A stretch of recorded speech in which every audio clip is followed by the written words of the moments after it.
नमस्कार सभी को। आप सभी को एक ऐसी हस्ती से मिलवाना चाहती हूँ जो हमारी त्यागीज़ कम्युनिटी में अल्पना त्यागी जी हैं, जिनका नाम मुझे लगता है सारी त्यागी कम्युनिटी समझती और पहचानती है। और आज मैं अपना सौभाग्य फील कर रही हूँ कि वो शाकुंतलम ट्रेडिशनल हेल्थ केयर में आई। मैं अल्पना जी को बहुत बहुत स्वागत करती हूँ और सर का भी शाकुंतलम ट्रेडिशनल हेल्थ केयर में आज आए और टाइम दिया। तो अल्पना जी अपनी संस्था के बारे में थोड़ा सा बताइए। सौभाग्य तो हमारा है कि आपके इस आश्रम में, इस मंदिर में हमारा आ जाना हुआ। आप इतने अच्छे से शाकुंतलम संस्था ट्रस्ट का नाम है आपका? हाँ, शकुंतला हमारी सासू माँ का नाम है, मदर इन लॉ का था, तो उन्हीं के नाम पे हमने पूरा सेंटर ऑल ओवर वर्ल्ड में चलाया है। तो आप मुझे कह रही हैं, लेकिन मैं कह रही हूँ कि आपकी त्यागियों की एक अच्छी कैसे कहते हैं ना, शानो आन एक है। दूसरे की और तारीफ करते रहे क्यों सर? नहीं, तारीफ एक तो होता है कि हम वैसी झूठी तारीफ करें, एक होता है कि जेन्युइन सही और सच्ची तारीफ की जाए। क्योंकि जैसा कि हमारा सभी लोग जानते हैं कि त्यागी जो हमारी कास्ट है, उसमें महिलाओं के लिए भी आज भी पुराना एक है माहौल इस तरह का कि महिलाएं अपना कुछ करना चाहती हैं, अपना कुछ स्थान बनाना चाहती हैं, पहचान बनाना चाहती हैं, या अपने किसी टैलेंट को बाहर लाना चाहती हैं, तो उन्हें बड़ा संघर्ष करना पड़ता है। हाँ, तो उस संघर्ष को करते हुए और एक ऐसा काम करना जिसमें समाज की भी सेवा हो जाए और लोगों का भी फ़ायदा हो जाए, तो वो आसान नहीं है। वो एक बड़ी तपस्या है ना, अपने लिए भी और दूसरों के लिए भी। और उस तपस्या को करना भी आसान नहीं है, तो आप उसे बहुत हाँ। बेहतर तरीके से कर रही हैं। और आयुर्वेद पे जो आप काम कर रही हैं वो बहुत सराहनीय है, क्योंकि ये एक जीवन देने वाला तत्व है। जो इंसान दूसरे को जीवन देता है, उसे स्वस्थ बना देता है। कहते हैं ना, जान है तो जहान है। अगर इंसान के अंदर जान है तो वो सब कुछ कर सकता है। बाकी अगर वो स्वस्थ ही नहीं है तो फिर वो क्या, उसके अंदर कुछ भी टैलेंट है, सब बेकार है। तो आप उस पर काम कर रही हैं और वो काम बहुत बेहतर तरीके से कर रही हैं। मुझे बहुत अच्छा लगा। काफ़ी समय से मन था आपसे मिलने का, आपका ये आश्रम देखने का। बहुत खूबसूरत आपने असल में इसको हम बनाया हुआ है। बहुत दिनों से हम लोग सोच रहे थे कि अल्पना जी आप आ जाओ इधर आ जाओ। उनको टाइम ही नहीं मिल पा रहा टाइम था। नहीं निकल पा रहा और था। कई बार क्या होता था कि वो अकेली हो जाती हैं। आज मैं एक अंतर्राष्ट्रीय एनजीओ चलाती हूँ। 7 कंट्री विदेशों तक हम लोग जुड़े हुए हैं। 16-1700 एनजीओ के साथ काम कर रही हैं। सबका मकसद यही है। मेरा किसी से ना तो कोई कंपटीशन है, ना कोई प्रतिस्पर्धा है। मेरा मकसद सिर्फ यही है कि कहीं कोई अगर समाज सेवा में काम कर रहा है तो वो कैसे कहते हैं ना, वो मेरा कोई भाई बंधु ही है। हमारी तरह ही उसकी सोच है, और बहुत उसकी अच्छी सोच को हम जितना सपोर्ट कर सकें, वो चाहे किसी भी विषय पे कर रहा है, चाहे वो हेल्थ पे है, एजुकेशन पे है, ह्यूमन राइट्स पे है, वुमेन राइट्स पे है, किसी भी चीज़ पे हम काम कर रहे हैं, यानी कि किसी समाज को कोई सेवा दे रहे हैं। जी। और उस सेवा में करते करते इंसान कभी कभी ना खुद अपने आप में बहुत बड़ा स्ट्रगल करता है। एनजीओस विशेष तौर से, आपको जैसे स्थिति चल रही है आज के दौर में, हम भी हैं, आप भी सब बेहतर तरीके से जानते हैं, फ़ंड इकट्ठा करना बड़ा मुश्किल काम होता है। और बिना फंड के किसी की सेवा, बिना पैसे के भी सेवा नहीं होती। हम सेवा तो करते हैं, लेकिन उस पैसे को व्यवस्थित तरीके से और ईमानदारी से संस्थाओं के पास आए, और फिर वो ईमानदारी से ही ज़मीन से जुड़े हुए लोगों तक पहुंच सके। ये बड़ा एक चैलेंज है एनजीओ के लिए भी और काम करने वाले लोगों के लिए भी। और साथ में उनको एक सही मार्गदर्शन मिल जाए कि वो कैसे हम इकट्ठा करें, कैसे हम लोगों को उसको सही तरीके से दे सकें। तो हमारा ये मकसद है, और अंतर्राष्ट्रीय एनजीओ का भी यही मकसद था। और आपसे जब से मुलाकात हुई है, तो जब आपका मुझे इतना अच्छा हेल्थ पे वर्क मैं आपका देख रही हूँ, और विशेष तौर से महिला, और मेरा एक अपना कैसे कहते हैं ना, आप इसमें पक्षपात मत मानिएगा, है कि जब कोई क्षेत्र में कोई अच्छी महिला मुझे दिखती है और लगता है कि कुछ अच्छा काम कर रही हैं और बहुत बढ़िया काम कर रही हैं, तो मैं सबसे पहले, मेरा कदम एक तरफ से मेरे पूरा प्रयास रहता है कि अपना हाथ बढ़ाऊँ और अपने साथ लेके चलूँ। बहुत ही बढ़िया। और आपका विचार और ट्रांसपेरेंसी जो है ना, किसी भी संस्था को काम, संस्था हो मतलब कोई नॉन गवर्नमेंट ऑर्गेनाइजेशन हो, एनजीओ हो, जी। या फिर अपनी प्राइवेट संस्था, अपना कोई भी नाम, कोई भी काम करने के लिए नाम देना पड़ता है ना, जी जी। तो उसमें ट्रांसपेरेंसी की बहुत ज़रूरत है और साथ में अच्छे लोग जुड़े, अच्छे। उसमें बहुत ज़्यादा है। रत्ना जी, कभी एज ए, जैसे आप एक वुमेन है, एक महिला है, मैं तो हुई हूँ, मैं अपनी बात भी बताऊँगी, कभी क्या चीज़ फेस की आपने कि जो वुमेन को काम करने के लिए वो बहुत कठिनाई उठानी पड़ी? कभी ऐसा फेस की कोई प्रॉब्लम, कोई एक वाकया याद हो आपको? बहुत सारी ऐसी प्रॉब्लम्स हैं। ये जी। आपने बहुत अच्छा क्वेश्चन किया है कि आपने क्या प्रॉब्लम फेस की। मैं ये कहती हूँ कि मैं नहीं, 99% बहुत सारी महिलाएं हैं, चाहे वो किसी भी लाइन में काम कर रही हैं। चाहे मैं तो ये कहूँगी कि डिफेंस में भी काम कर रही हूँ, जहाँ वो कोई पुलिस अधिकारी होगी, प्रशासन में कोई अधिकारी होगी, कोई IAS PCS अधिकारी होगी। महिला को सबसे पहला चैलेंज तो महिला ही है।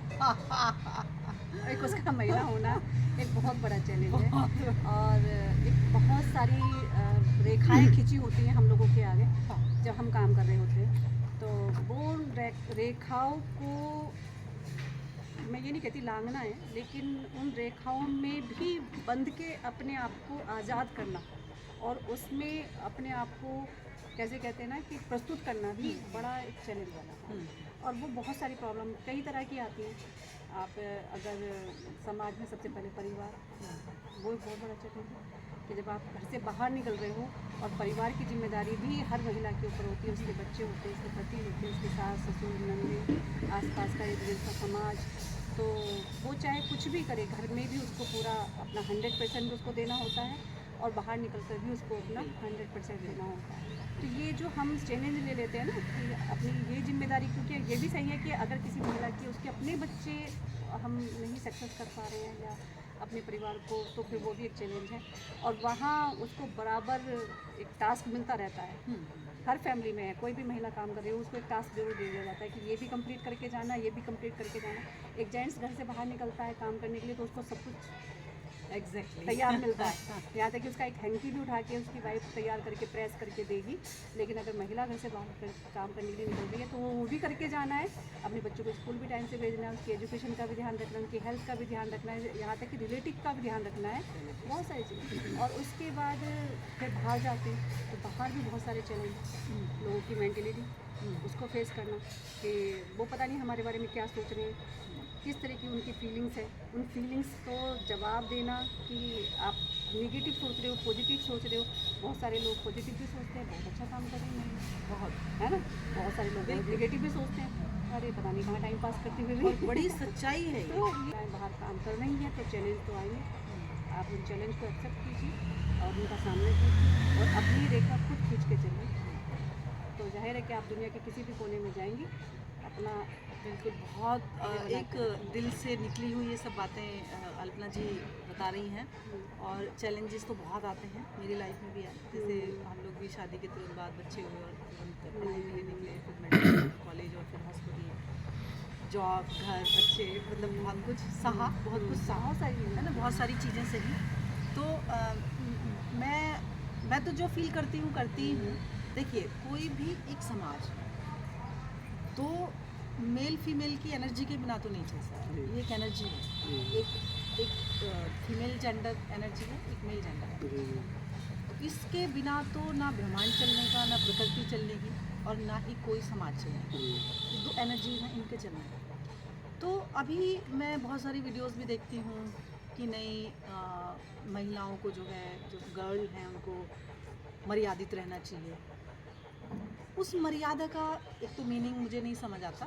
आपको एक बड़ी अच्छी बात बताऊँ, आपको बीच में इंटरप्ट किया मैंने, कि हमारे इस आश्रम में सिर्फ कुछ जो है, हमारे जो कैमरामैन है इस टाइम, ये एक मेल है, बाकी हैं सब फीमेल है। सारी यहाँ पे जितना भी काम करती हैं, एक माता जी आती हैं, वो अपना लॉन देखती हैं, पूरा पेड़ पौधे सब सुंदरता उन्होंने बना रखी है। ममता अंदर काम करती है, थेरेपिस्ट भी मेरी फीमेल है, मेल में काम कर लेते हैं। और सब लोग जितने भी साधारण लोग हैं, महिलाएं ज़्यादा हैं। तो या जैसे आती है सफाई का, तो इसका हस्बैंड आएगा तो वो तो 1 घंटे के लिए आता चला जाएगा। तो मतलब अच्छा लगता है सोचना समझना कि लड़कियों को अपना थोड़ा है। लेकिन हमें ये ज़रूर मैंने महसूस किया है कि मैंने एक NGO की एक मीटिंग हुई थी, तो उसमें मुझे बुलाया गया था। तो उन्होंने मुझे एक आयुर्वेदा क्वीन का एक अवार्ड भी दिया था कि आयुर्वेदा क्वीन है। तो उसमें मैंने बोला था कि वहाँ पे जो जितनी भी महिलाएं थी, वो बहुत ही मतलब एक जो फैशन है ना, फैशन को अगर अपना पर्सनैलिटी डेवलपमेंट के लिए किया जाए, व्यक्तित्व को निखारने के लिए, तो बहुत अच्छा है। अगर फैशन को शो करने के लिए किया जाए तो वो बुरा है। जैसे आजकल कपड़ों पे बड़ी चर्चा होती है, जो मेरा विचार है वो ये है कि छोटे कपड़े नहीं पहनने हैं, ये हैं। तो लड़कियां कहती हैं कि वो मर्दों की नज़र चेंज होनी चाहिए। क्या आपको लगता है ऐसा कि मर्दों को नज़र चेंज करनी है? ये लगता है कि कपड़े सही करने हैं। मैं एक चीज़ में यहाँ करना जो मैं फील करती हूँ और मैं अपने बच्चों को भी समझाती हूँ और सारे लड़कियों को मैं समझाना चाहती हूँ अपनी पर्सनैलिटी को निखारने के लिए, व्यक्तित्व को निखारने के लिए छोटे कपड़े पहनने की ज़रूरत नहीं है। नहीं। और कपड़े बनाए ही क्यों समाज में रहने के लिए? पहले तो बंदर ही थे, सब ऐसे ही रहते थे, पेड़ हाँ, पौधे। अधिमानव था तो किसी को जरूरत ही नहीं थी किसी को। तो कपड़े हमेशा मैं ये मानती हूँ कि मर्यादाओं में होने चाहिए। बाकी ये विषय नहीं था हमारा कपड़ों का, वो महिलाओं की बात थी। वैसे महिलाओं, एक ऐसा टॉपिक आपने छेड़ा है, ये भी बात सही है आपकी, कि आपने कहा कि दोनों ही चीज़ों पे हमें काम करना ज़रूरी है। पहला तो ये भी बात है कि हाँ, पुरुष की हम ये कह सकते हैं कि उसकी अपनी सोच भी अच्छी होनी चाहिए, नहीं तो पूरे कपड़े में भी है तो उसमें भी अगर नज़र ख़राब है तो वो वहाँ भी हो सकती है। लेकिन विशेष तौर से महिलाओं को भी सोचना पड़ेगा कि हमको खुद मर्यादित रहना चाहिए। हमारे जो अपनी खुद का, अगर हम अपनी इज्जत खुद नहीं कर रहे हैं तो फिल्मी दुनिया से आया ना, फिल्मी दुनिया से जो लड़कियों में आया भाव, वो बड़ा खतरनाक भाव आ गया।